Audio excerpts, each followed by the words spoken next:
Bonjour à tous. Je suis Nathalie Leneveu, je suis l'animatrice de la communauté des talents pédagogiques. Donc voilà, beaucoup de vous peut-être connaissent Julien, qui était l'ancien animateur de la communauté des talents pédagogiques. Donc Julien a repris un nouveau poste dans une école, donc on espère qu'il pourra à nouveau animer des webinaires à mes côtés, en tout cas en co-animation à d'autres occasions, à d'autres moments. Donc voilà, aujourd'hui, c'est Laurent qui a accepté mon invitation, mon appel à la communauté des talents pour présenter une initiative pédagogique. Donc Laurent, je te remercie. Donc en fait, Laurent fait cette intervention dans le cadre de la communauté des talents pédagogiques qui existe depuis quelques années maintenant et qui permet à tous de partager et à tout chargé d'enseignement et tout acteur du développement pédagogique de faire un retour d'expérience, de faire un partage d'expérience autour d'une pratique pédagogique qu'il mène auprès d'étudiants. Donc voilà, Laurent, écoute, ma foi, je te cède la parole. Avant ça, je vais juste vous rappeler à tout le monde, donc on a coupé volontairement vos micros et vos caméras, donc je vous demanderai de pas les allumer.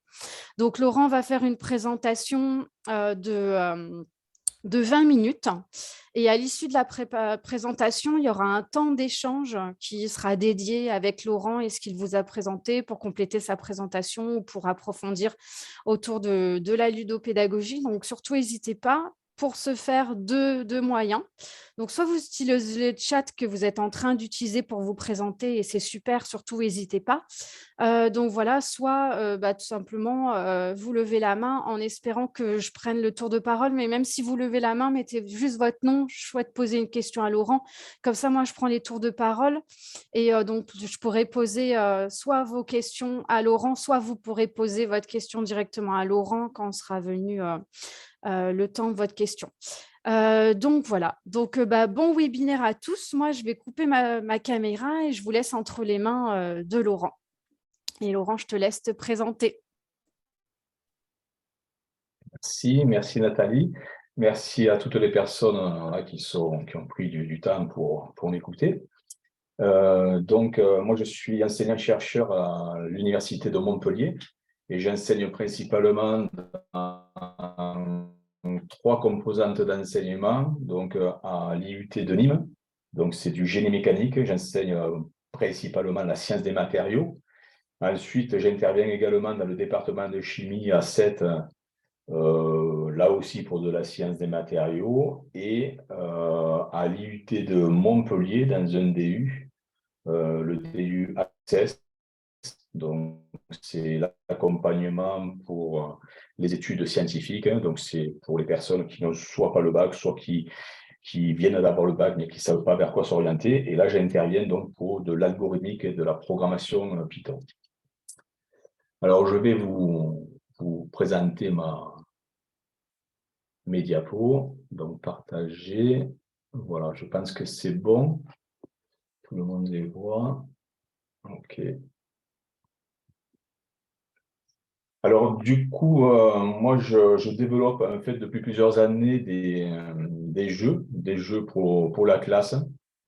Ça me permet d'impliquer un peu plus fortement les étudiants dans l'apprentissage, hein, et je leur fais découvrir un petit peu des expériences d'intelligence collective afin de travailler les compétences transversales.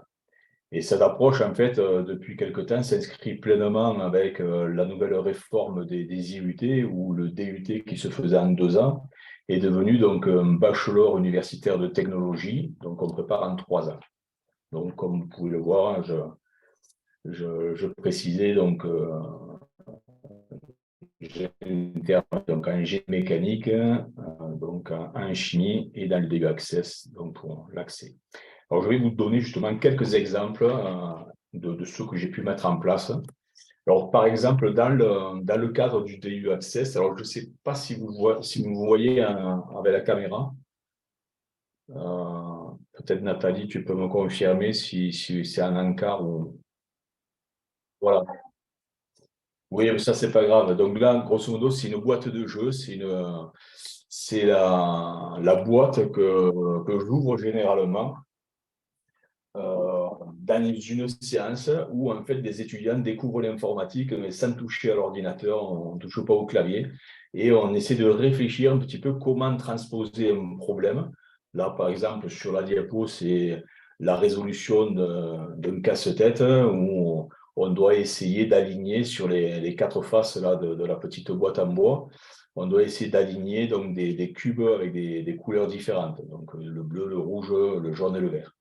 Et donc, je les amène petit à petit à essayer de voir comment on peut transposer ce puzzle-là qui est votre physique, ce casse en structure de données, en manipulant des listes, en faisant permuter les valeurs qui sont dans les variables pour essayer de trouver la solution automatiquement.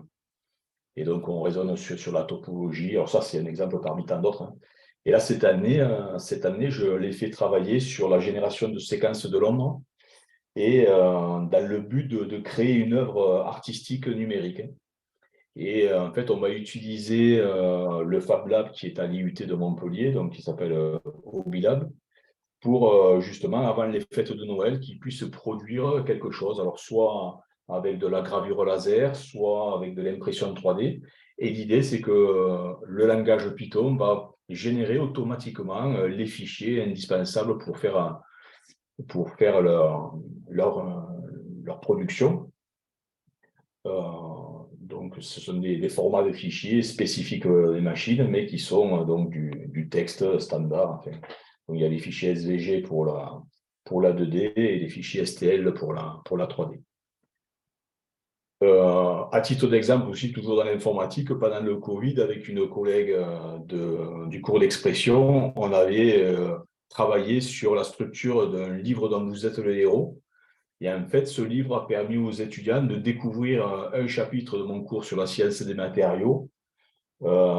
C'était donc les métaux au Moyen-Âge, puisque j'ai un cours sur le recyclage des métaux, donc depuis l'extraction minière jusqu'à la fabrication de produits un grand public, et aussi derrière les notions d'éco-conception, de recyclage des métaux, et qui était amené comme ça à travers un roman. Donc, avec le prof d'expression, ils avaient fait tout un travail sur le champ lexical, les métiers au Moyen-Âge. Enfin, ils ont adoré ça. Et là, bon, le livre existe. Enfin, il est encore en cours de correction parce qu'il y a quelques chapitres, ils n'étaient pas assez nombreux, les étudiants, pour tout compléter.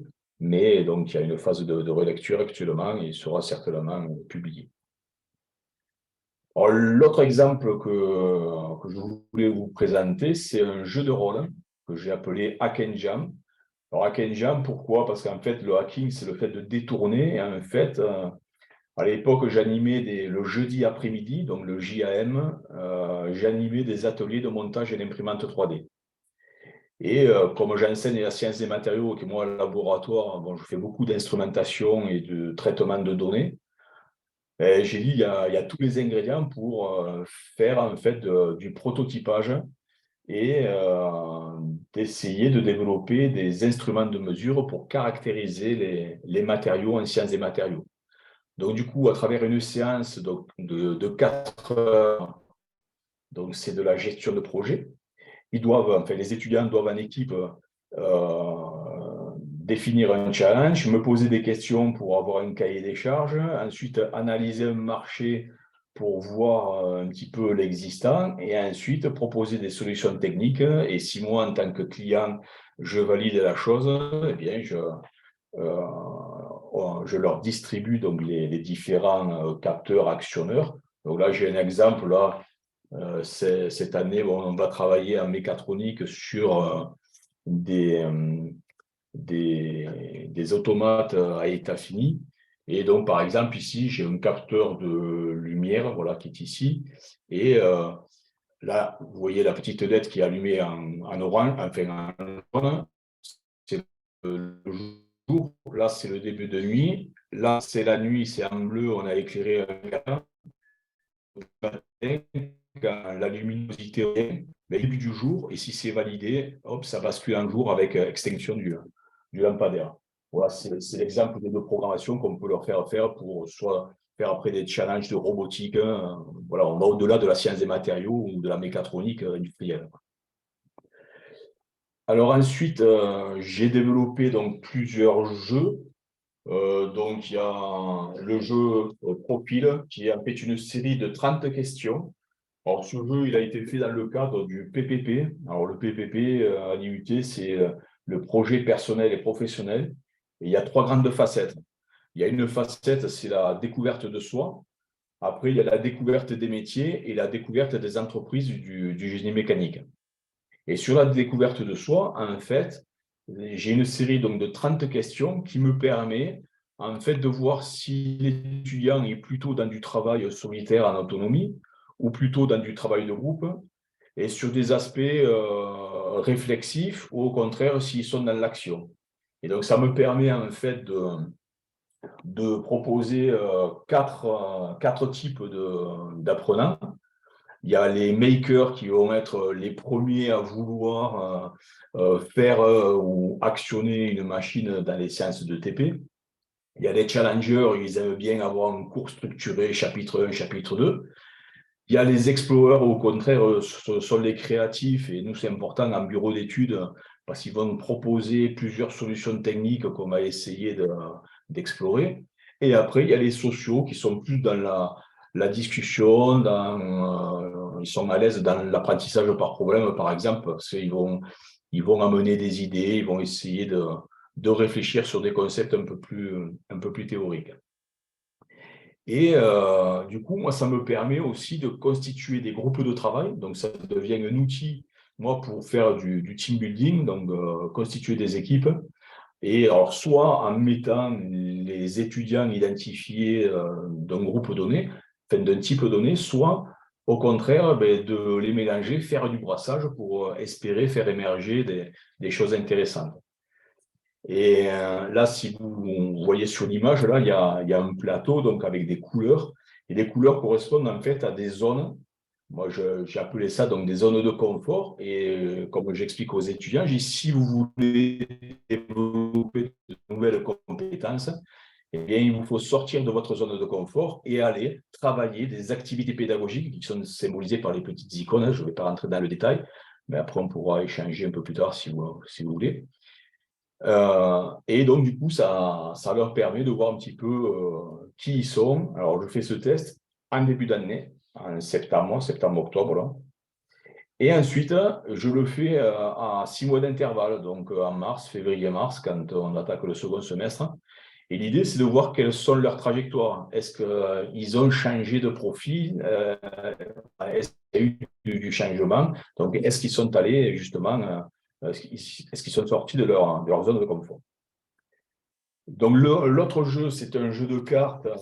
Donc, ça a été tout un travail, en fait, qui a été proposé l'année dernière, qui consistait, en fait, à récupérer des listes d'entreprises du génie mécanique dans les 20 km autour de chaque étudiant, autour de leur domicile. Et ça, c'est devenu aujourd'hui un outil qui est couplé, en fait, aussi avec une carte Google Maps, qui leur permet maintenant, quand ils vont être en recherche de stage, de cliquer sur l'entreprise. Ils ont le téléphone du contact, le lien Internet si l'entreprise a une page web, enfin, voilà. Et ce jeu, en fait, permet de mettre en correspondance 5 types de cartes, 5 catégories. Donc, il y a une catégorie, celle qu'on voit à gauche, là, c'est le secteur industriel. Bon, ça peut être l'énergie, le transport, la santé, l'innovation, la métallurgie, enfin, voilà, tout ce qui touche en fait au génie mécanique. Ensuite, on vient par un système de détrompeur avec des petites languettes là, de couleurs. On vient mettre en coïncidence en fait une entreprise, parce que des fois, ils ne connaissent pas l'entreprise. Et il se trouve que la Cameron, c'est justement un fabricant de robinets pour les puits de pétrole. Et donc, ils sont dans le domaine de l'énergie. Ils sont basés dans le 34, donc qui est la petite valeur qui est notée, c'est le numéro du département. Il y a le logo, ce qui fait que quand ils se promènent en voiture, ils reconnaissent le logo d'entreprise et ça voilà, chez eux, ça éveille un petit peu leur curiosité. Ils disent, ah ouais, mais on passe tous les jours devant, mais on ne savait pas que c'était une entreprise qui est dans le génie méca. Voilà. Et ensuite, chaque entreprise, en fait, a trois métiers principaux. Donc, c'est pour illustrer, pour leur faire découvrir les métiers. Ce n'est pas exhaustif chaque fois. Mais, par exemple, à la Cameroun, donc, ils ont besoin de préparateurs. Et le préparateur, voilà, pour donner une petite illustration, il y a une photo qui montre un préparateur qui intervient sur un système mécanique, hein, avec les équipements de protection. Donc, là aussi, on sensibilise au port des équipements de protection, parce qu'ils auraient tendance à venir en Bermuda dans les salles de TP avec des fours à 900 degrés. Donc, ce n'est pas la tenue idéale, quoi. Et ensuite, chaque métier a le code ROM, le code donc qu'on retrouve à Pôle emploi ou à l'APEC lorsqu'on fait de la recherche d'emploi. Et enfin, ces métiers ont besoin de certaines compétences. Et là, l'exemple qui est donné, c'est que le préparateur doit être capable de lire ou de rédiger une documentation technique. Et moi, après, derrière, je leur dis, mais comment vous allez apprendre à rédiger correctement une documentation technique? Eh bien, c'est à travers des projets ou des micro-projets qu'on va vous proposer. Et donc, ça permet de faire un aller-retour entre les activités pédagogiques qui sont proposées. Ça leur donne du sens aussi. Et ils voient comme ça quels sont les attendus de l'industrie et on les prépare, et j'espère un peu mieux à la suite, au futur. Alors, actuellement, je suis en pleine phase de développement. Alors là, de notre jeu, c'est de la gestion de production, mais pour l'industrie, gestion de production industrielle. Alors, ce jeu s'appelle Panic Cookie. Donc, l'idée, c'est que ce soit parlant. Le thème, c'est une biscuiterie. Il y a des ingrédients. Il va y avoir des rôles. Il y a des produits avec des recettes et de la logistique et une ligne de production. Et l'idée, c'est qu'il faut, en utilisant, alors là, j'ai quelques exemples de cartes, je ne sais pas si vous les voyez bien. Donc là, c'est les ingrédients, ce sont des œufs. Bon, il y a de la farine, voilà, avec des petites icônes. Bon, comme on est en phase de playtest, c'est vraiment un design provisoire, quoi. Après, on verra si tout fonctionne bien au niveau des règles, au niveau du gameplay. Et donc ça, et après, il y a des cartes qui mettent un petit peu soit du retard dans la production, soit des problèmes de qualité sur les biscuits qui ont été fabriqués, soit des commandes qui étaient imprévues. Et donc, il faut s'adapter, il faut essayer d'anticiper un petit peu les commandes imprévues. Il y a aussi des soucis des fois avec des primes. Donc là, c'est une carte, elle n'est qu'une fois dans le jeu ou pas du tout. L'idée, c'est de mettre du différentiel après entre les différentes équipes qui seront en concurrence. Et il y a bien sûr la maintenance de l'outil de production avec donc, les techniciens en maintenance donc, qui sont importants dans cette affaire-là. Et donc, les playtests, oui. Vous êtes coupé. Il te reste environ 3 minutes. Eh bien, parfait. Regarde, c'est le dernier transparent. En principe, le timing était bon. Et donc, voilà, donc, j'en profite pour vous parler donc, de ma prochaine intervention au Learning Game Meeting. Donc, c'est un salon sur la ludologie qui aura lieu donc, le 14 octobre, vendredi prochain, donc pas demain, mais dans une semaine, donc à Istres. Et j'aurai un stand où vous pourrez venir discuter. Je présenterai certains des jeux que je viens de montrer aujourd'hui là. Et j'aurai aussi quelques exemplaires de mon livre sur l'innovation pédagogique, le serious gaming et le game design. Donc, c'est un petit retour d'expérience que j'ai écrit pendant le Covid et qui me permet de financer justement la fabrication des cartes. Parce que voilà, il faut faire des essais, ça a un coût, et moi, c'est une façon d'autofinancer ces jeux parce que, mais dans la mesure où des fois les cartes sont imprimées rapidement sur des sites qui sont pas reconnus par l'université, mais l'université me dit je peux pas être remboursé, je peux pas défrayer, et j'ai trouvé ce moyen détourné de me faire rembourser mes innovations. Voilà. Ben, je vous remercie pour votre attention et on va pouvoir échanger si vous le souhaitez. Super Laurent. Eh ben, écoute, merci pour ta présentation. Après, moi, je me suis dit, c'est quand même dommage, c'est que tu nous dis pas qu'est-ce qui t'a amené à faire tout ça. Qu'est-ce qui t'a amené à créer ces jeux? Pourquoi tu t'es lancé dans cette aventure-là? Et quel retour tu vois auprès des étudiants? Quel retour tu vois toi en tant que chargé d'enseignement? Moi, c'est ça aussi dont j'aimerais bien que tu nous parles. Bon, en fait, moi, j'ai toujours été curieux de nature de tout gamin. Donc, à 14 ans, moi, je suis de l'Hérault. Donc, à l'époque, on faisait les vendanges et la plupart des copains, ils faisaient les vendanges pour s'offrir une mobilette. Mais moi, ça a été un ordinateur. Et j'ai commencé à coder comme ça. Après, j'ai toujours été créatif. Donc, je créais mes propres jeux parce que les jeux qui existaient à l'époque, fin des années 80, début des années 90, je ne les trouvais pas top. Donc, je créais mes propres jeux. Ensuite, j'ai toujours été aussi plus ou moins artiste. J'ai fait de l'aquarelle, de la fonderie d'art, de la sculpture. Voilà, et petit à petit, à l'IUT, j'ai découvert ce monde un petit peu industriel. Et ce sont les imprimantes 3D donc, en 2005, quand on a eu les premières à la l'IUT. C'est là que je m'y suis mis, j'ai mis la main dans le cambouis et voilà, juste par simple curiosité de découvrir une nouvelle technologie. Et après, à force de regarder comment c'était fait, j'ai dit, mais là, il y a tous les ingrédients pour faire de la science des matériaux.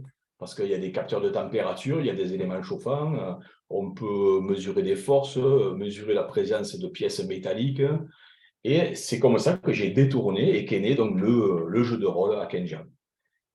Et j'ai osé l'introduire parce que aussi c'était une période, moi ça faisait 15 ans que j'enseignais, toujours à peu près de la même façon, il y avait une certaine lassitude. Et donc j'ai eu ce changement de posture. Et après, j'ai été accompagné par des collègues qui s'y mettaient petit à petit, qui avaient un petit peu pris d'avance sur moi. Et avec le soutien aussi des ingénieurs pédagogiques, j'ai osé faire les choses un peu plus officiellement. Au début, voilà, je regroupais les tables dans la salle, je faisais ça timidement, les étudiants ils étaient surpris, ils n'osaient pas faire, même ils avaient peur de se faire gronder. Et après, on a fini par dédier une salle, on a abattu une cloison entre deux salles de TD, c'est devenu un learning lab et dans lequel j'interviens régulièrement avec des îlots de travail. Voilà, voilà un petit peu comment je suis venu à la ludopédagogie. Super, merci pour ton retour. Il y a juste des fois des problèmes de son, ça coupe. Je ne sais pas Ah, ouais, c'est un et petit. est-ce que si je coupe je sais pas, le partage de la caméra, peut-être le son sera meilleur? Ouais, peut-être couper ta présentation. Voilà, on va peut-être Ouais, aider. ok. Ça va peut-être aider. Et sinon, alors j'ai une question de Christine, en fait, qui est responsable d'un service d'appui dans une école et qui demande comment tu gères les profils d'étudiants qui n'aiment pas le jeu ou l'apprentissage par le jeu. Alors, ce qu'il y a, c'est que je ne mets pas du jeu tout le temps. La première chose, au début, j'avais envisagé de tout scénariser, tout gamifier. Par exemple, j'utilise dans le jeu de rôle, j'utilise une monnaie d'échange. Ça leur permet d'acheter du matériel et aussi de sous-traiter une partie du travail parce qu'en 4 heures, ils n'ont pas le temps honnêtement, de programmer et ils sont pas dans une bonne informatique pour le faire. Donc, du coup, je leur donne une solution clé en main et on va utiliser ces points d'expérience. Et donc, sur cette base-là, les premiers qui rentrent dans ma salle, je leur distribue des points d'expérience, les 5 premiers. Le 6e me réclame des points chinois, mais il fallait arriver à l'heure. Du coup, c'est en ce 2, j'ai tout le monde à l'heure. Et il me réclame des points. Alors, je dis, aujourd'hui, je distribuerai des points s'il y a des questions pertinentes sur le cours. Enfin, voilà.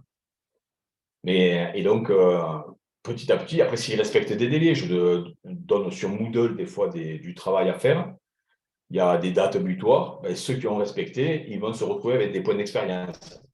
Et ces points d'expérience, ensuite, ils font bénéficier l'équipe de leurs points d'expérience pour pouvoir acheter des composants, pour pouvoir voilà, avoir un prototype plus ou moins abouti à l'arrivée. Et c'est vrai que bien certains, ça dérange ce côté un peu politique. Après, je leur dis, rassurez-vous, ne vous inquiétez pas. Hein. Vous sortez de la salle, vous n'avez pas de point d'expérience, mais c'est un peu comme dans l'entreprise. Vous avez votre salaire, vous serez payé, mais vous n'aurez pas de prime. Voilà. Donc, voilà, alors petit à petit, ils s'y mettent et ils y trouvent après, non pas la satisfaction, mais en tout cas, ils y trouvent l'intérêt parce qu'ils voient que ils apprennent quand même aussi de cette façon-là. Alors Laurent, il n'ose pas le dire, mais en fait, il ne leur laisse pas le choix aux étudiants. C'est vrai que en fait, tu les embarques complètement dans l'aventure, notamment avec tes points, si tu as un retard, etc. Tu les embarques complètement dans l'aventure des jeux et tout ça, parce que quelque part, tu leur laisses pas le choix. En tout cas, je me permets d'intervenir parce qu'on en a longuement discuté et qu'en fait, tu gamifies même les petites choses et de part aussi qui tu es et ton personnage et cette envie de créer du lien avec tes étudiants, finalement, ils sont embarqués et ils y trouvent aussi un avantage parce qu'ils se rendent compte que voilà, ils ont des choses à retirer de cette expérience de jeu. Et aussi bien, tu me trompes, aussi bien pour apprendre des choses qui sont liées à leur futur métier, etc. Et leur vie d'étudiant, entre guillemets, mais aussi leur vie personnelle sur eux-mêmes. Est-ce que tu es d'accord avec ce que je viens de dire? Ah ben, oui, oui. Bon, ils mettent la main dans l'engrenage. Hein. Et une fois qu'ils rentrent en classe avec moi, c'est vrai qu'ils n'ont pas le choix. Et quand je dis après avec des gens que j'ai eus, mais qui ont subi, on va dire, mon cours classique, hein, avec les mêmes approches que moi j'avais pu avoir à l'époque à l'université, eh bien, ils disent on aimerait revenir à l'UT pour vivre vos jeux. Parce que ça a l'air super intéressant. Ça a l'air, et je leur dis, passez à l'occasion, vous verrez comment ça fonctionne. Mais c'est vrai que créer du lien, c'est important. Enfin, moi, je vois, donc, dans le génie mécanique, il y a majoritairement des garçons. La plupart, bon, nous, dans le sud, il y en a beaucoup qui jouent au rugby. Et moi, j'ai fait 15 ans de rugby. Alors, c'est vrai que j'en vois des fois qui arrivent avec un cocard ou ils boitent. Hein, rien que le fait de s'intéresser en disant bon, qu'est-ce qui t'est arrivé, machin, mais rien que ça crée du lien. Et alors j'ai des collègues, voilà, pour eux, voilà, ils ont un cocard, tant pis pour eux. Quoi. Après, voilà, c'est l'approche et c'est vrai que bon, ça dépend ouais, du personnage. Ça dépend. Et du coup, Et, c'est vrai que dans mon département, je suis quasiment le seul à avoir cette approche-là.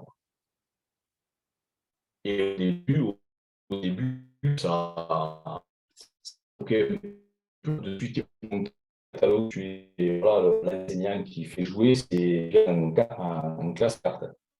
C'est le côté péjoratif, c'est-à-dire il tape le carton. Quoi. Alors qu'en fait, ils n'ont toujours pas compris que les cartes, c'est un super ce système-là de cartes, ben, ça me perd de mes. En fait, physiquement, je vais câbler comment je vais tirer des petits câbles électriques entre un écran Nokia des premières générations de téléphones et la carte Arduino qu'on peut programmer pour faire afficher des courbes, des montées en température et des descentes sur ce type d'écran. Mais ça sert à la fois pour découvrir la technologie, mais pour faciliter aussi la connectique entre les cartes programmables et les composants techniques. Voilà, c'est différent, mais ça change de la photocopie qui traîne depuis 15 ans et qui devient illisible. Voilà, et pourtant, tu continues de travailler avec. Mais tu n'as pas fait l'effort, toi. Sauf que je dis, moi, toutes les vacances, toutes les grandes vacances, mais je passe quasiment un mois à refaire mes supports, à corriger les fautes, à refaire des jeux de cartes. Enfin, voilà. Et après, moi, voilà, je suis un passionné dans tout ce que j'entreprends, mais bon, c'est comme ça.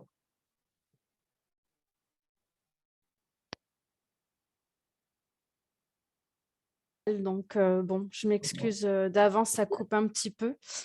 J'ai une question de Claire. Est-ce que tu fais un travail sur les soft skills à travers les jeux? Bien sûr, oui, puisque je leur en parle déjà anecdotiquement quand je leur dis comment j'ai été recruté à l'université. Je leur dis c'est pas sur mes compétences de chimiste, parce que comme tous les chimistes, je sais préparer le café, mais ça a été parce qu'à l'époque, je parlais allemand et que je programmais l'informatique. Et que fin des années 90, c'était une compétence qui était vraiment attendue. Et j'étais un magicien au milieu des autres chimistes qui ne savaient pas programmer. Il y avait tout à faire en instrumentation et en traitement de données. Les logiciels commerciaux, ils n'étaient pas encore suffisamment performants, et en tout cas pas adaptés aux données qu'on avait. Et moi, je savais faire. J'ai vécu l'époque où, en début de thèse, on faisait les posters avec l'encre de Chine sur du papier calque végétal et la lame de rasoir pour gommer quand on a fait des erreurs. Et j'ai écrit un petit programme qui traçait nos courbes sur un plotter avec des feutres de couleur. Donc là où on mettait une semaine à faire une figure, là, en 5 minutes, on avait la figure. Donc c'était révolutionnaire. Et l'autre compétence, c'était que je parlais allemand, et je parle toujours allemand.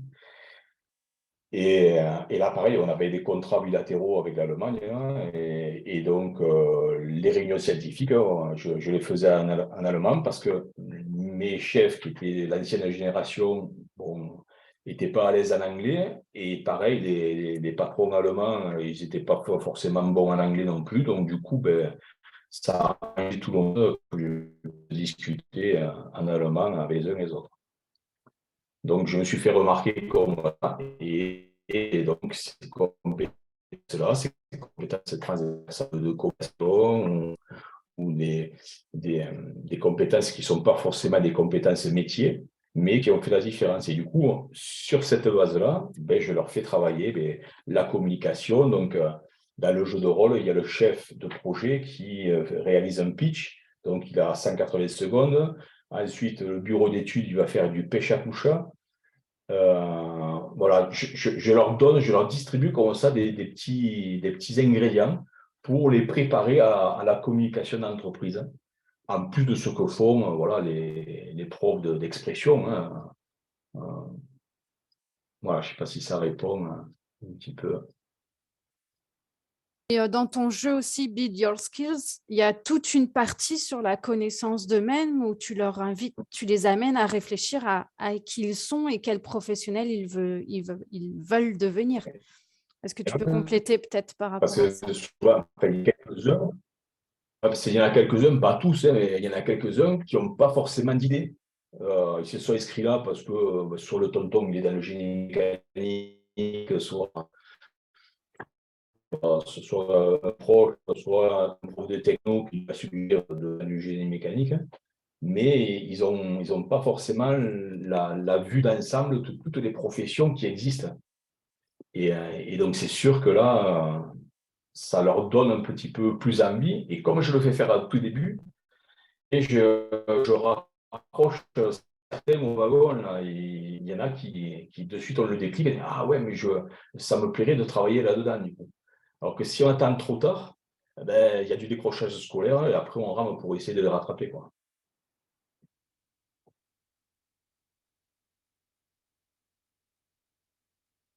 Donc moi, je vais t'en poser une peut-être. C'est parce que tu t'interviens quand même dans de nombreuses écoles, tu fais pas mal de présentations.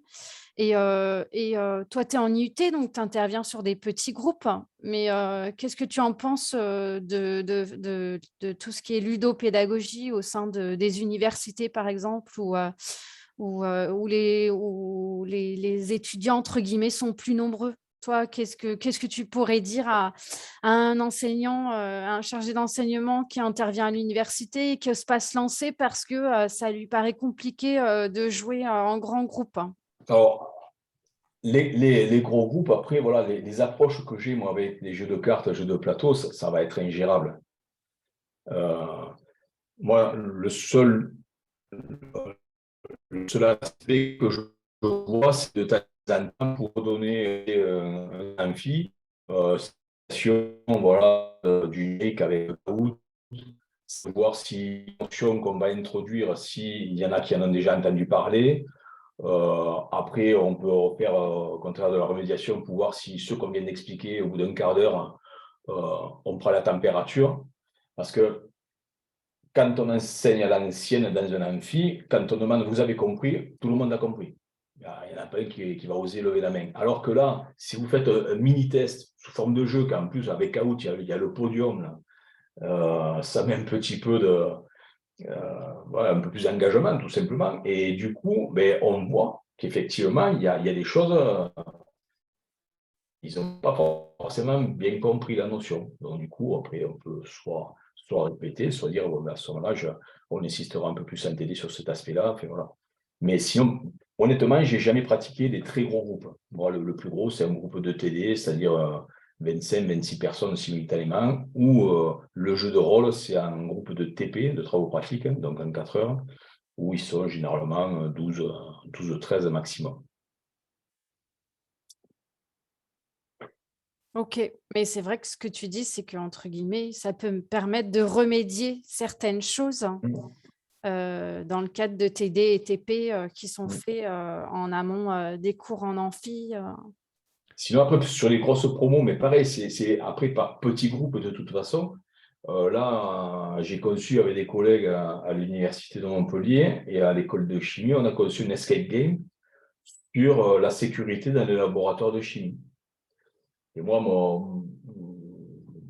mon intervention principale, ça a été la conception d'un distributeur de cachets d'aspirine, voilà, puisque à un moment donné, et donc ce sont des petites pastilles de tic-tac qui tombent là, mais bon. Mais voilà, dans la résolution, dans le schéma de résolution, alors, il y a un collègue qui lui fait travailler avec des lunettes de réalité virtuelle.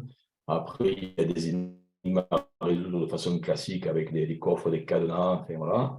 Il y a des aspects de pesée, de la chaleur, enfin, le feu, la verrerie, enfin, tous les aspects qui sont risqués dès qu'on manipule dans un laboratoire, ben, le port des blouses aussi. Et à l'arrivée, voilà, c'est la validation du code qui fait actionner un petit moteur qui tourne et qui délivre donc le cachet. Moi, j'ai été impliqué là-dedans parce que j'avais de quoi fabriquer et je savais faire. Sinon, j'en ai un, moi, pour étudiant, ça me permet c'est en train de dégager le temps. Ça coupe. Et cette heure-là, je disais que j'en ai conçu un aussi jeu, enfin un escape game, sur le rail de chemin de fer. Et ça me permet de dégager 1 heure de temps en début de séance pour expliquer le fonctionnement de certaines machines aux groupes qui ne font pas l'escape game. Comme ça, pendant ce temps, pendant 1 heure, il y a le groupe qui fait l'escape game, et une fois qu'ils ont résolu les énigmes ou pas, et après, ils peuvent démarrer le TP de façon classique. Donc, ça m'évite de courir dans les différentes zones de l'atelier. Et en plus, voilà, ils découvrent de façon un petit peu sous forme d'une enquête. Ils essaient de voir si le rail de chemin de fer a été saboté ou s'il y a un problème. Et donc, ils mènent l'enquête avec toutes les machines de caractérisation qu'on peut avoir en métallurgie, le microscope, le contrôle ultrasonore, la dureté, voilà.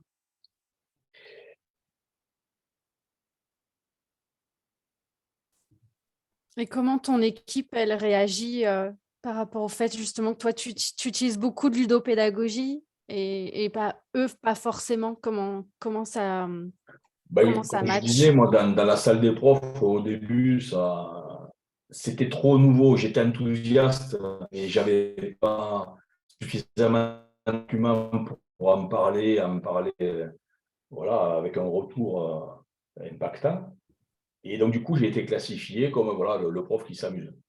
Mais aujourd'hui, il y en a qui viennent me voir et disent « Ah, ça a l'air intéressant. Ton truc, là, tu ne pourrais pas me le faire pour ma matière ?» Je dis déjà, le jour où tu diras plein de trucs en me parlant de mes machins, peut-être je m'intéresserai à ta matière, mais après, on verra.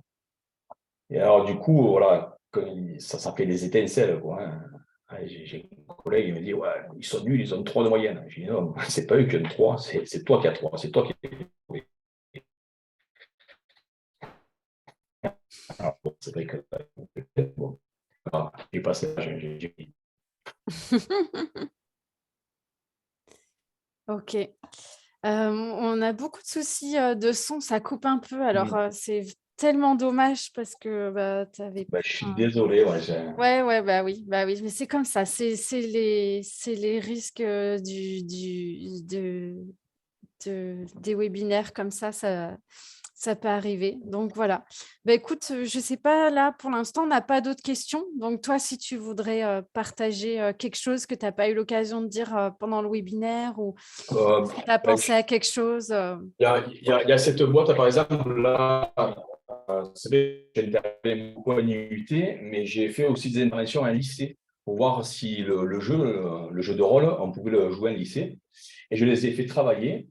Je suis allé au lycée de Bagnols-sur-Cèze et je leur ai fait travailler sur la conception d'un simulateur de courbe de lumière pour les astrophysiciens. Et le but, c'était d'avoir un matin à présenter à faire de la science. Et en fait, dans cette boîte, j'avais différents composants. Je les ai enlevés parce que j'ai tout préparé pour ISPA. Je n'ai pas vérifié. En fait, j'ai conçu avec l'impression 3D la maquette d'un astéroïde que je monte sur un petit moteur qui tourne. Et la rotation me permet d'enregistrer en fait la quantité de lumière que reçoit le capteur lorsqu'on éclaire cet astéroïde. Et en fait, on se retrouve avec ce qu'on appelle une courbe de lumière. Et comme au lieu de tracer les variations en fonction du temps, en fait, comme moi, je connais la position du moteur en permanence, mais je calcule en fait en coordonnées polaires. Donc, en fait, les élèves, je leur fais travailler après derrière sur le passage des coordonnées temporelles en coordonnées polaires. Et du coup, ils ont le contour de l'astéroïde comme ça. Et c'est ce que font les astrophysiciens pour essayer de remonter à des modèles, à des formes d'astéroïdes, et notamment les géocroiseurs, pour pouvoir mieux prévoir leur trajectoire et voir si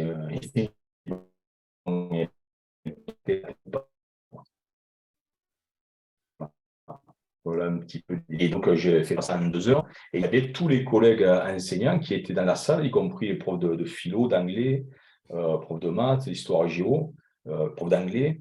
Voilà. Et ensuite, on a eu 2 heures d'échange où on a discuté justement des mécaniques de jeu, des petits ingrédients qui fonctionnent bien. Là, par exemple, ce que je n'ai pas dit tout à l'heure, c'est sur les cartes du jeu, là, c'est là, du jeu de gestion de projet. En fait, j'ai sélectionné des cartes, mais qui sont dans des proportions qui correspondent aux propriétés qu'on a en lançant 2D. Et au lieu de ramasser des dés toute l'après-midi en classe, en fait, la pioche des cartes simule en fait un lancer de dés. Parce que lorsqu'on lance 2 dés, soit on fait la somme comme dans le Monopoly, on va lancer sur un plateau, mais on peut utiliser ce qu'on appelle la règle delta, c'est-à-dire on fait la différence entre les deux nombres qu'on a obtenus. Et du coup, on a une répartition statistique en termes de probabilité. Et du coup, il y en a certaines, il y a une situation, obtenir 5 par exemple, mais sur 18 lancers possibles, il n'y a qu'une seule situation. Et du coup, c'est devenu cette seule situation, mais c'est devenu la carte, là, le stock périmé, qui fait perdre toute la production. Et c'est un événement rare. Et cet événement rare, voilà, il est sur la base de lancer 2 dés. Sauf qu'au lieu d'utiliser des dés, quand j'ai 3 ou 4 équipes qui jouent simultanément, ils jettent bon, ils ont 20 ans. Voilà, et à un moment donné, des pioches de cartes, et en plus, on gagne en fluidité dans le jeu. Là, on a un peu plus de dynamisme parce que les pioches de cartes, ça peut être rapide, alors que les C2D, il faut attendre que ça se stabilise. Il faut faire la différence mentalement et des fois, les calculs mentaux, ils ne sont pas bons. 3 plus 10, ils vont prendre la calculatrice. Voilà, on en est là. Donc, à un moment donné. Et du coup, ben, c'est le prof qui triche, hein, parce qu'ils ont l'impression que c'est vraiment du hasard. Alors tout a été envisagé. Comme des fois, je leur fais des aiguilles qui tournent. Des aiguilles qui tournent, je mets des secteurs différents. Et en anglais, le C, to teach et to cheat, c'est les mêmes lettres, hein, mais c'est dans le désordre et c'est la même chose. Donc là, c'est le prof qui triche, hein, pour leur proposer sous prétexte de hasard qui a choisi pour eux. Ils ont fait tourner l'aiguille, mais en fait, c'est moi, je leur impose une activité plutôt qu'une autre, en mettant justement un secteur de grande taille. Parce que statistiquement, je sais que l'aiguille va tomber. Et l'activité considère secondaire, je mets un secteur de petite taille, ça tombe rarement dessus, et lui, ça ne traite pas. Ça peut faire. Bon, je te remercie. Malheureusement, ça coupe. On ne te comprend pas toujours. Donc, Je suis désolé. bah ouais, non, c'est dommage. C'est pas grave. C'est comme ça. En tout cas, je pense que tout le monde a compris que tu es passionné par ce que tu fais. Tu fais en sorte que tes étudiants s'approprient des apprentissages quelque part sans qu'ils s'en rendent compte vraiment. Voilà, ou en faisant passer les choses de façon vraiment très ludique, du coup, pour marquer les esprits. Et ça, c'est chouette. En tout cas, bah, je te remercie pour ce partage. Et puis, de toute Je façon, le voulais, webinaire. Oui.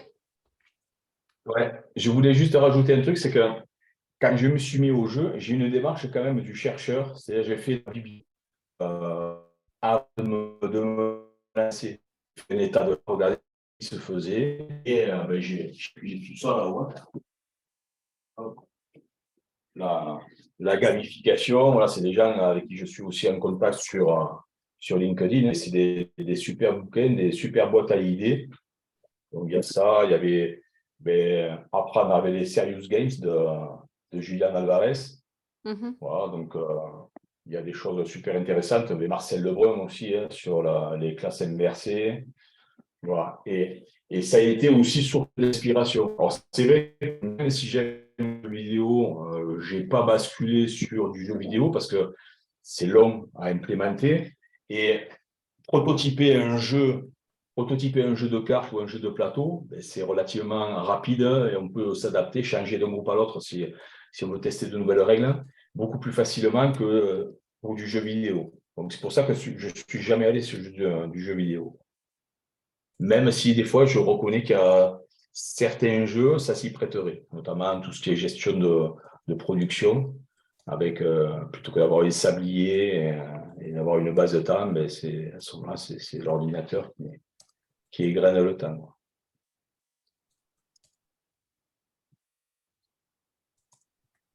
On nous demande d'avoir les références des ouvrages cités.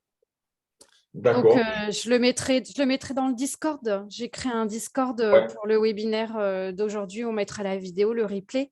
Et aussi sur YouTube, d'accord. je mettrai sous la vidéo justement tes références, entre guillemets, D'accord. bibliographiques pour toute personne qui souhaite voilà, se lancer dans la pédagogie ou dans la ludopédagogie.